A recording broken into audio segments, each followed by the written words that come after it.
ઓ પ્રભુ, મને તમારા કાયદાઓનો રસ્તો શીખવો અને હું તેને છેલ્લી સુધી પાળીશ. બુધવાર 18 માર્ચ 2026. આજના સવારના ધ્યાન માટે મેં 90 કરુણ લુકના સુવાર્ગીય 12 અધ્યાયના એક આયતમાંથી પસંદ કર્યું છે.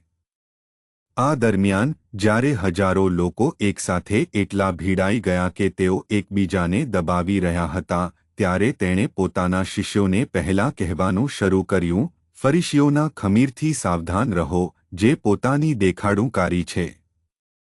સુપ્રભાત બંધુઓ, યેશુ તેમના લોકોને ફરીસીઓના પોતાની દેખાડુંકારી વિશે ચેતવણી આપે છે, જે તેમાં આવી શકે છે. આયત પર આપણે ધ્યાન કરીએ. આજના સવારના ધ્યાનનું વિષય છે, ખમીરથી સાવધાન રહો. યેશુ પ્રચાર કરતા હતા, શીખવતા હતા અને લોકોને ભગવાનના પ્રેમને સમજવામાં મદદ કરતા હતા અને લોકોને ભગવાનના રાજ્યમાં લઈ જવાના રસ્તા પર ચાલવામાં મદદ કરતા હતા. અહીં યેશુએ શિષ્યોને ફરીસીઓના જીવન વિશે ચેતવણી આપી, જે યેશુ કહે છે તે પોતાની દેખાડુંકારી છે. યેશુએ તમામ ફરીસીઓને, તેમની પ્રથાઓને, તેમની પરંપરાઓને, તેમના જીવનના રીતને અને તેમના જીવનભરના કાર્યોને નજરખાંભીથી જોયા. તેઓએ હંમેશા તેમના ઈરાદાઓ પર પ્રશ્નો ઉઠાવ્યા. તેઓએ હંમેશા તેમની નિરર્થક પ્રથાઓ માટે તેમનો વિરોધ કર્યો. યેશુએ ફરીસીઓને પોતાની દેખાડુંકારી વર્તન વિશે પણ ચેતવણી આપી. બંધુઓ, યેશુ આપણા અંદરની વસ્તુ વિશે ચિંતિત છે, નહીં તો આપણી પ્રથાઓ, આપણી પરંપરાઓ, આપણી ધાર્મિકતા અને તેવી બાબતો વિશે.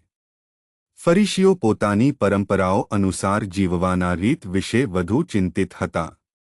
તેથી તેઓ જીવન કરતા રવિવારની પ્રથાઓ વિશે વધુ ચિંતિત હતા. યેશુ તમને રચનારા પ્રભુ માટે યોગ્ય જીવન જીવવા વિશે વાત કરતા હતા. પ્રથાઓ કરતાં ભગવાન તમારે જીવવા માંગે તેવું જીવન જીવવું વધુ મહત્વનું છે, કારણ કે ફરીસીઓ મોટે ભાગે બહાર કંઈક અને અંદર કંઈક બીજું મૂકીને જીવન જીવતા હતા. તેમના ઈરાદાઓ સાચા નહોતા. તેથી યેશુએ તેમને પોતાની દેખાડુંકારી કહ્યા. બંધુઓ, પ્રભુ આપણા અંદર તરફ જુએ છે. ભગવાનને આપણે પોતાને કેવી રીતે રજૂ કરીએ છીએ તેમાં રસ નથી.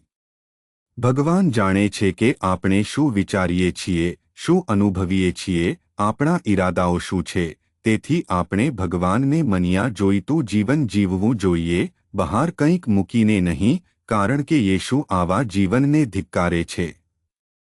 તેથી આપણે પોતાની દેખાડુંકારીનું જીવન ન જીવીએ પણ પ્રભુ સમક્ષ યોગ્ય જીવન જીવીએ.